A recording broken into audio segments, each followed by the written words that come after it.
I was working with a client 2 days ago, and they're really struggling because they're in a very, very deep depressive place. Deep, deep. We call it D level, D day.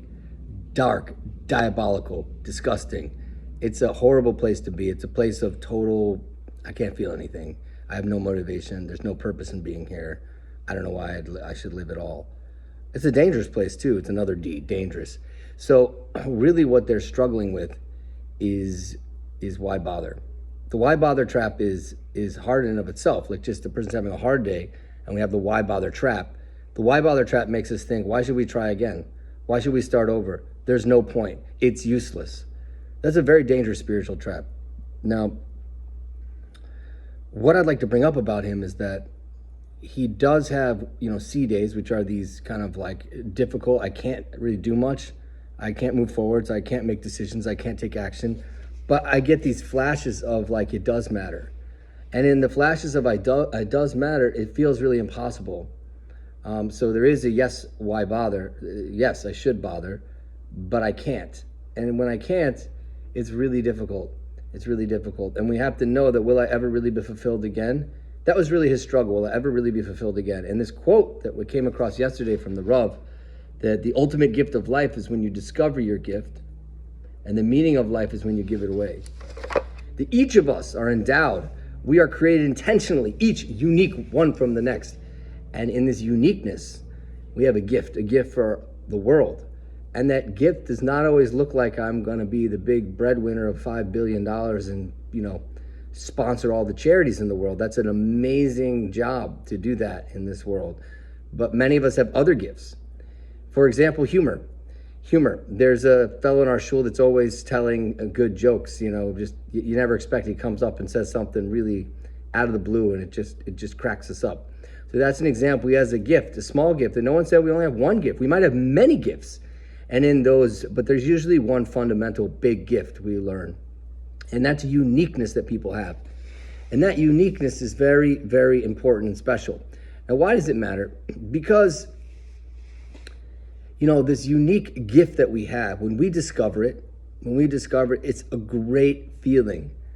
It's similar to the feeling that people talk about of, I'm myself.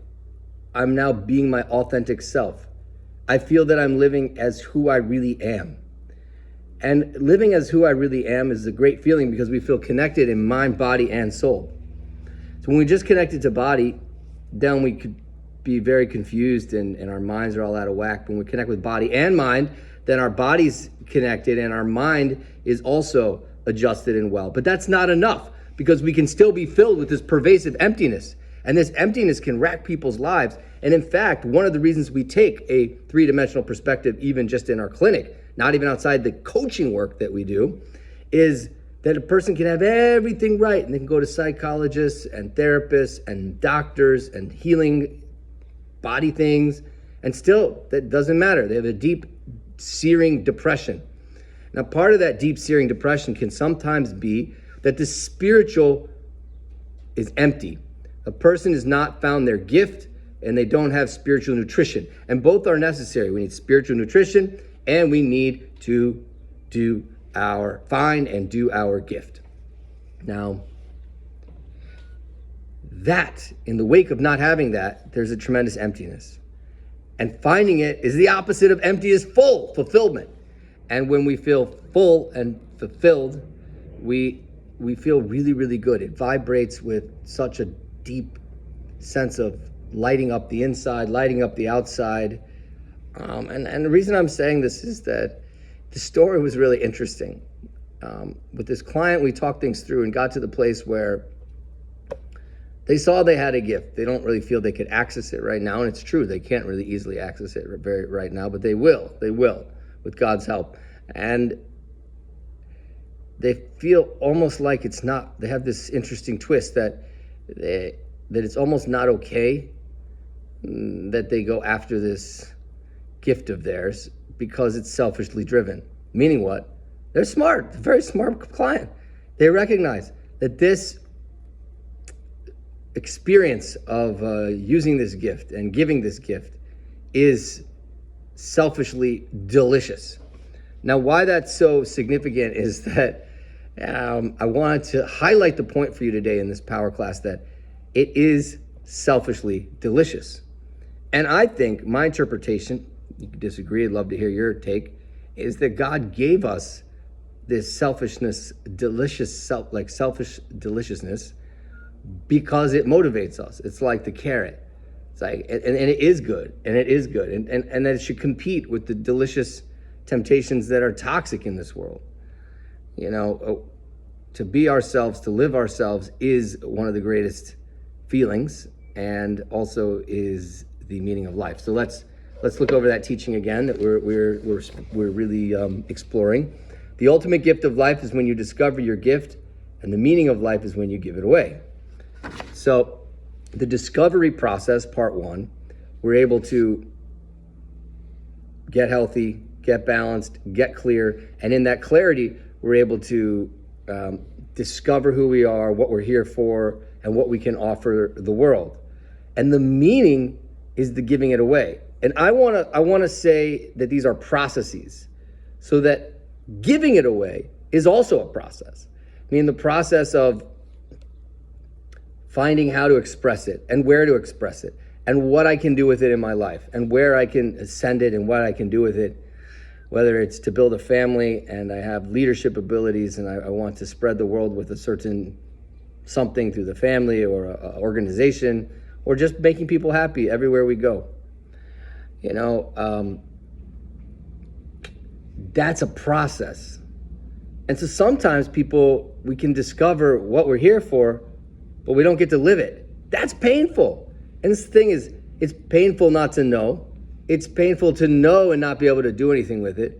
And it's painful to start doing with it, have it taken away. So the main best thing is if I can keep going on the process, not give up, and not say, why bother, but say, yes, bother.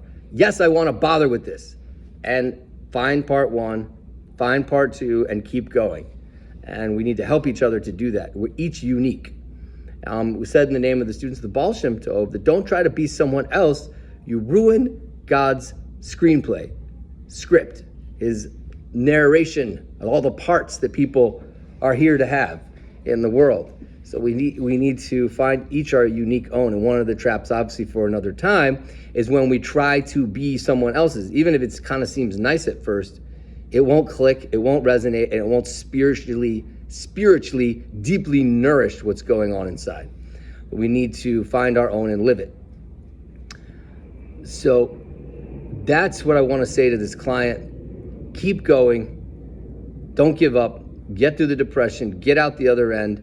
Use these beautiful gifts that you have, and then really find multiple contexts to express them until you feel inside the brilliantly, selfishly delicious vibrational experience of connecting to God, connecting to yourself, that is awesome, and that comes more and more and more down that path. One story before we end. In the Talmud, and I think it's in the Gemara and Shabbos, I'm not 100% sure. If you care, I'll find you the source. There's a story of a great sage, and the great sage had a dream that there's these two guys. Let's just call them Ploni Almoni, or Bob and Tom. And Bob and Tom are both going to get the same place in heaven. You know, this is, and he's been a great sage, and he's been praying and meditating and studying and mastering his own character traits for years. And in his dream, he's like, wow, I don't get it. These two guys, they're hanging out in the marketplace, Bob and Tom, Ploni and Almoni, and they get the same place, and whoa, maybe I have great sins that I don't even realize. So he checks out all his sins. No, he doesn't have all these sins.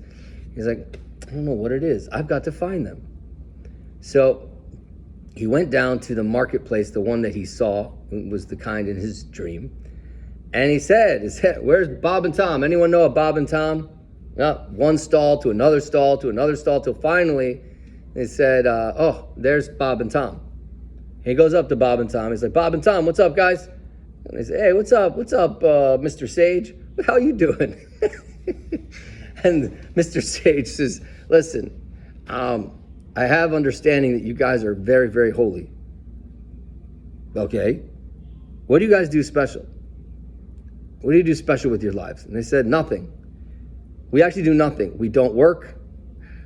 We just sort of take, handouts, we chill out, we do all day. But what we decided we're going to do with ourselves is that we want to make people happy. People have too many dour faces all around. So all we do is stand around in the, and we've always been great troublemakers our whole life. So we decided we're going to stand around the shuk, the marketplace, and all day long, we're going to make people smile, laugh, and happy. And that's what we've been doing for a few years now. That's all we do. We love it. It's a great time. We just stand around basically the corner here and we joke and we find someone new to bother and to make laugh. And we just try to do it in a fun, loving way. That's our thing. And the sage said, And the sage walks away and he went home and thought about it and said, of course. These guys are bringing such joy and lighting up people all the time, everywhere they go. So this is an example. I love this story because it tells us how it doesn't have to be that you start an orphanage in North India. Please start orphanages in North India or Chicago or wherever they need to be started. But even taking the character traits that we have and manifesting them in our lives and being who we actually are.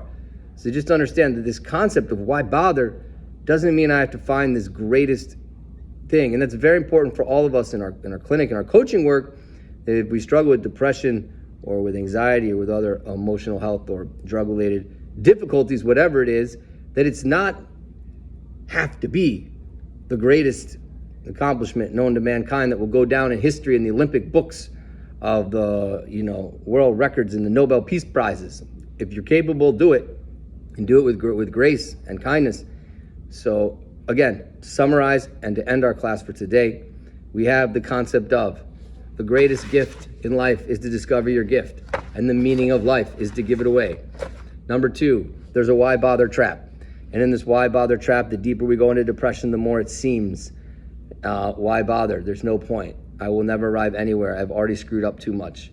There's another trap that comes along with that is, even if I could see why I should bother, I can't. And so then, even more than that, there's a lostness when we can't find our gift. It's a great gift to discover that. And its meaning, the fulfillment part really comes from the process of giving it away. Number 5, there's a process. So the discovery is a process and giving it away can be a process. And number 6, and finally, most important, we'll save that for 7. Number 6 is that it can be simple and it can be something you didn't expect. And number 7, there's a selfish quality. There's a selfish enjoyment. And that's not just only okay, it's clearly part of the plan, and we should embrace it and go for it. Thank you very much if you're still listening, and have a beautiful, beautiful day.